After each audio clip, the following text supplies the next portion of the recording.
bienvenue sur le Lab Manpower Group. Quand on est à Vivatech, c'est le cas aujourd'hui, on parle naturellement d'innovation, mais il existe bon nombre d'innovations dans le domaine du travail, car nous vivons un basculement, pour reprendre une partie du titre de l'étude réalisée par Manpower Group. Basculement qui se traduit notamment par une pénurie de talents ou par les nouvelles aspirations de ces talents pour leur vie professionnelle. Mais savent-ils pour autant communiquer ? Savent-ils pour autant parler de leurs aspirations? Et de l'autre côté, le manager, potentiel recruteur, sait-il lui aussi parler de ses convictions, ses valeurs, son engagement, ses engagements peut-être, mais aussi peut-être de l'ADN de son entreprise? On parle donc de personal branding en quelque sorte, mais nos invités vont nous éclairer davantage. Nous sommes en compagnie d'Edouard Henriette. Bonjour Edouard. Bonjour. Merci d'être là. Vous êtes account régional directeur chez LinkedIn et nous sommes également avec Boris Ivachev. Bonjour. Bonjour à tous. Vous êtes directeur commercial, notamment chez LinkedIn, avec une palette d'activités. On va voir ça. Edouard, je voudrais commencer par une question pour que ça soit très clair dans les esprits de tout le monde. C'est quoi le personal branding ? C'est une très bonne question. Déjà, je pense que c'est un joli anglicisme qu'on pourrait tout simplement traduire par la marque personnelle. Voilà. Le personal branding, c'est quoi? C'est tout simplement l'application des techniques marketing en entreprise appliquées à la personne. C'est-à-dire que en tant qu'entreprise, je souhaite promouvoir ma marque, je souhaite promouvoir mes produits, mes solutions, dans un but précis, c'est de mieux vendre. Et le personal branding, c'est exactement ça, mais appliqué à la personne. C'est donc mettre en avant ses compétences, son expertise, pour se vendre soi-même. C'est-à-dire que nous, êtres humains, devenons une marque. Enfin, on parle de nous comme si on parlait d'une marque. Exactement. Ouais. Et le personal branding s'applique à tout le monde, qu'on soit à la recherche d'un emploi, qu'on soit cadre dirigeant, chef d'entreprise ou employé. Petite question avant de passer au conseil pratique, parce que c'est ce qui nous intéresse quand même aussi. Que peut apporter un bon personal branding? Quels sont les avantages? Il y en a de nombreux. Le premier, je dirais que c'est tout d'abord de maîtriser son image.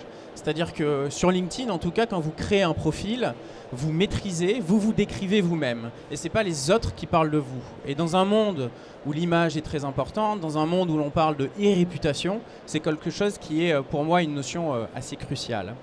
Le deuxième point, c'est que c'est avant tout un moyen de rayonner, donc c'est de gagner en visibilité. Par exemple, si on tape votre nom, votre prénom sur Google, vous êtes en top des résultats et on peut vous trouver très facilement. Également, c'est, selon moi, un levier extraordinaire pour asseoir sa crédibilité, confirmer ses compétences. Et c'est véritablement ça, le personal branding. Tout ça pour finalement développer des opportunités, se construire un réseau,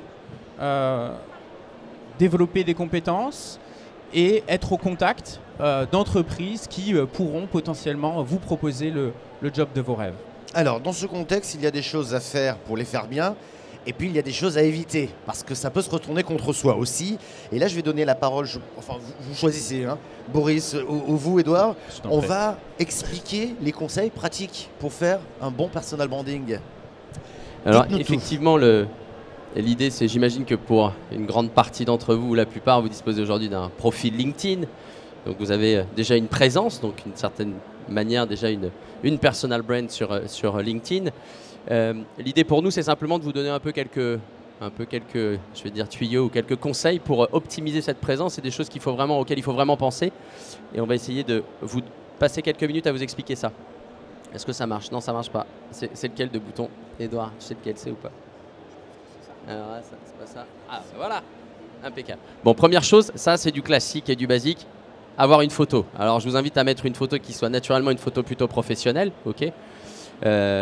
Certaines personnes préfèrent pas en mettre. En général, on part du principe qu'à partir du moment où vous avez une photo, vous avez une capacité à être vu et en tout cas à créer et générer des interactions qui est plus importante. Ok. Donc ça, c'est vraiment essentiel et il faut aussi garder à l'esprit que c'est une manière de rapprocher aussi les gens que d'avoir une photo à mettre en face. On est quand même sur un réseau, tout ça c'est très digital. Donc le fait d'avoir effectivement votre photo permet déjà de créer une certaine forme de lien et ça, c'est favorable aux échanges et c'est favorable à la visibilité de votre profil et aux connexions que vous pourriez établir. Donc ça, c'est déjà un premier point. La deuxième chose, c'est... Ça, pour beaucoup, j'imagine, on est à Vivatech aujourd'hui, donc il y a une dimension forcément internationale aujourd'hui aussi, beaucoup dans les carrières. La prononciation du nom, vous pouvez l'enregistrer, donc ça, c'est des choses qui paraissent un peu idiotes, mais ça simplifie les choses. Il y a plein de fonctionnalités aujourd'hui sur votre profil, il faut les explorer. On nous dit toujours chez LinkedIn, soyez curieux. Je vous invite dans la vie à l'être, mais sur LinkedIn aussi, allez grenouiller dans l'application en tant que telle et essayez vraiment de profiter de toute la customisation que LinkedIn permet aujourd'hui, qui permettent de simplifier les échanges, une fois de plus, et les interactions. Donc vous pouvez demain enregistrer votre nom sur votre profil LinkedIn, voilà, de manière vocale pour que les futurs recruteurs ou les futures personnes avec qui vous allez interagir puissent l'entendre correctement et vous contacter de la bonne manière. Il faut que je rappuie encore. Ça marche plus, ça y est. Ça marche plus. Ah si, voilà. Présentez-vous en vidéo. Alors ça, c'est assez nouveau, mais je pense que c'est quelque chose aussi qui est plutôt sympa et intéressant. Et une fois de plus, on revient un peu à cette notion de personal brand. On vous donne la possibilité de vive voix, de venir expliquer qui vous êtes, quel est votre parcours, qu'est-ce que vous avez envie de partager avec des personnes qui souhaiteraient rentrer en interaction et en contact avec vous sur LinkedIn. Je pense que c'est quelque chose vraiment d'assez important. Une fois de plus, dans cette vidéo et sur ce type de présentation, il ne faut pas changer qui vous êtes, ce n'est pas ce que les gens attendent. Au contraire, c'est donner plutôt une impression d'être sincère, d'être original. Et souvent, c'est plutôt favorable après, une fois de plus, pour créer de la discussion, engager des échanges, qu'un recruteur vous voit et dise tiens, c'est super, peut-être qu'il n'a pas les compétences dont on a besoin aujourd'hui, mais la personne, ce que je ressens, ça me plaît, on va engager une discussion avec lui. Okay, donc ça, c'est vraiment aussi quelque chose, une fois de plus, dans ce que je vous dis, allez vraiment rechercher les différentes fonctionnalités et essayer en tout cas de capitaliser là-dessus. Alors ajoutez votre industrie, gardez à l'esprit, c'est le principe de LinkedIn, on gère de la donnée, c'est de la data. Donc forcément, toutes les personnes qui vont venir utiliser cette plateforme-là, ça va fonctionner via des algorithmes. C'est-à-dire qu'en fonction de ce que vous allez bien entendu mentionner sur votre profil, les personnes qui vont utiliser LinkedIn vont être en capacité de vous retrouver en fonction d'un certain nombre généralement de mots-clés, la région dans laquelle vous êtes, l'industrie, le métier, le job, l'expérience, l'école. Donc plus votre profil de manière globale va être complet, plus vous allez détailler les expériences, plus vous allez détailler les écoles, plus vous allez mettre des informations, plus vous allez être en capacité aussi d'en recevoir et de recevoir de l'information et de créer de l'échange. Donc ça, c'est pareil, essentiel. Alors là, on parle effectivement de l'industrie, mais c'est vraiment tous les critères. Il n'y a pas forcément que l'industrie qu'il faut compléter, mais c'est soyez précis dans ce que vous allez mentionner sur votre profil. Demain, un recruteur qui est à l'autre bout du monde, s'il tape, je ne sais pas, sur votre profil ingénieur à Paris avec telle et telle compétence, potentiellement, votre profil pourra ressortir plus facilement. Donc ça, c'est hyper important. Edouard, tu peux ajouter des choses si tu le souhaites. N'hésite pas. Alors ensuite, rédiger un résumé impactant. Ça, c'est pareil, vous avez déjà probablement entendu parler de la notion d'elevator pitch. C'est la capacité qu'on peut avoir quand vous prenez un ascenseur avec un dirigeant, avec une personne importante avec qui vous avez envie, par exemple, de faire du business. Vous avez une minute, moins d'une minute, allez, 30 secondes, c'est le temps que l'ascenseur va prendre pour monter du rez-de-chaussée jusqu'au 6 ou 7e étage. Et pendant ces 30 secondes, vous allez avoir l'occasion d'expliquer votre projet, de vous vendre auprès d'une personne. Cette partie-là, donc ce résumé, c'est ça en digital sur votre profil. Comment, en quelques lignes, je vais permettre à quelqu'un qui va lire ce paragraphe-là de comprendre qui je suis et d'avoir envie, une fois de plus, de rentrer en contact avec moi, d'échanger, de me répondre et d'interagir avec moi. Il doit en rester. Alors, détaillez votre expérience professionnelle, c'est ce que je vous disais. Il ne faut pas hésiter à... C'est pareil sur vos profils, parfois on se limite, certains ou qui démarraient, qui viendraient de créer leur profil, auraient tendance à mettre juste la dernière expérience ou l'expérience dans laquelle ils sont actuellement. Détaillez-les au maximum, vos expériences. Plus vous allez mentionner les stages que vous avez faits, les écoles par lesquelles vous êtes passés, etc., toutes les expériences détaillées, plus ça crée des connexions. Puisque plus vous êtes rattaché à des environnements sur LinkedIn, et une fois de plus ça va vous rendre visible.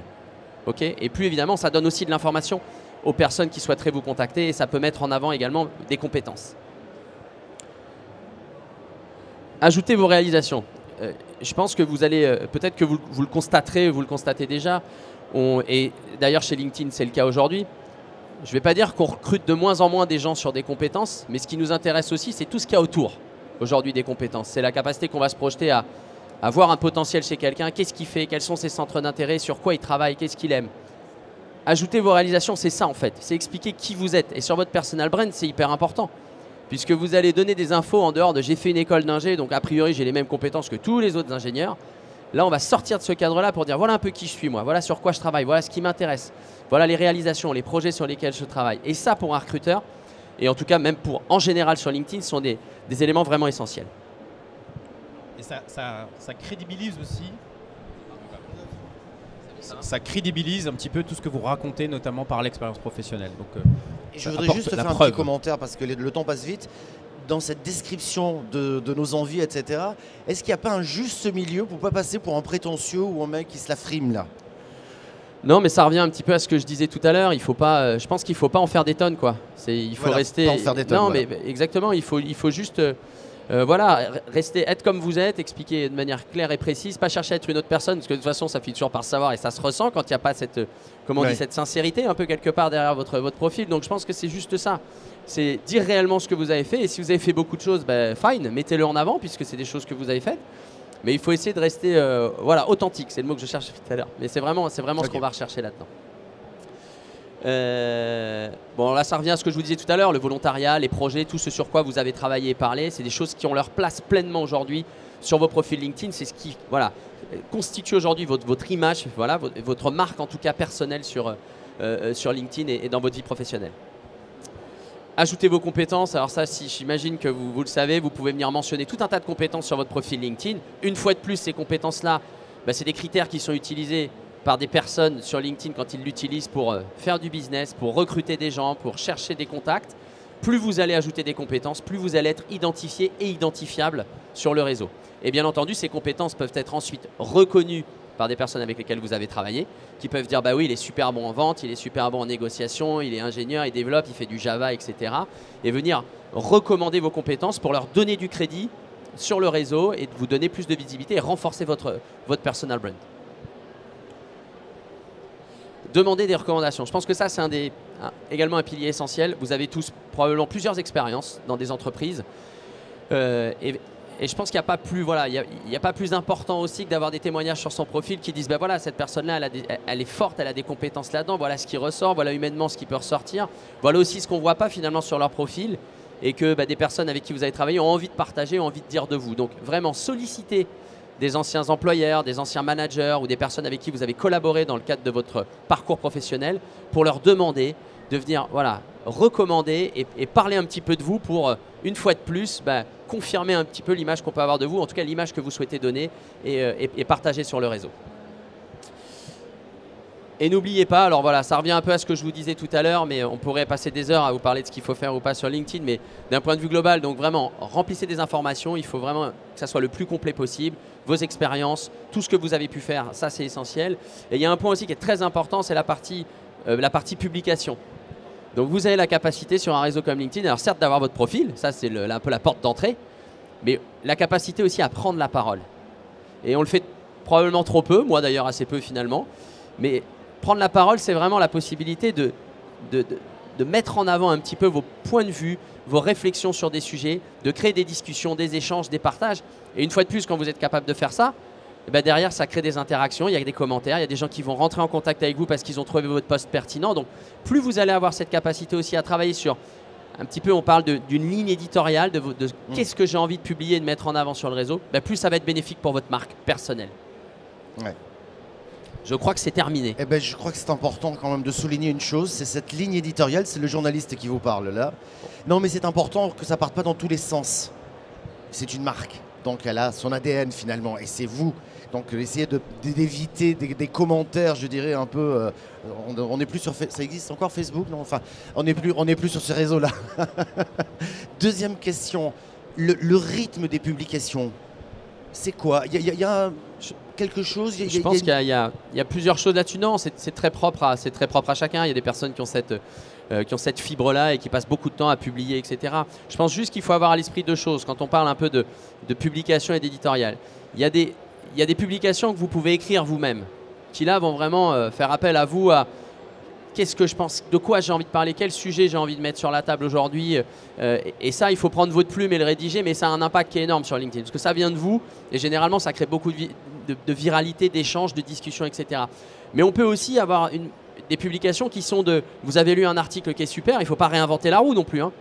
Vous avez lu un article qui est très chouette sur LinkedIn, il y a eu un ou deux passages qui ont vraiment fait tilt dans votre esprit, vous vous dites ça, j'ai envie de le partager à ma communauté parce que c'est important. Donc ça peut être juste relayer une information, relayer une news que vous avez lue en mettant un petit commentaire toujours. J'ai lu cet article, il est extraordinaire, je référence page temps ou ligne temps, c'est super intéressant. Et là aussi, vous amenez de l'information au réseau, vous enrichissez les relations et les discussions avec votre réseau. Donc c'est vraiment, il y a les deux façons, quoi. J'utilise des choses existantes sur le réseau pour publier et pousser des contenus, ou alors je vais créer moi-même un message, un édito et le poster sur le réseau. On devient son propre média en quelque sorte. Hein. Merci beaucoup pour cet éclairage et pour ces conseils pratiques. Merci bien.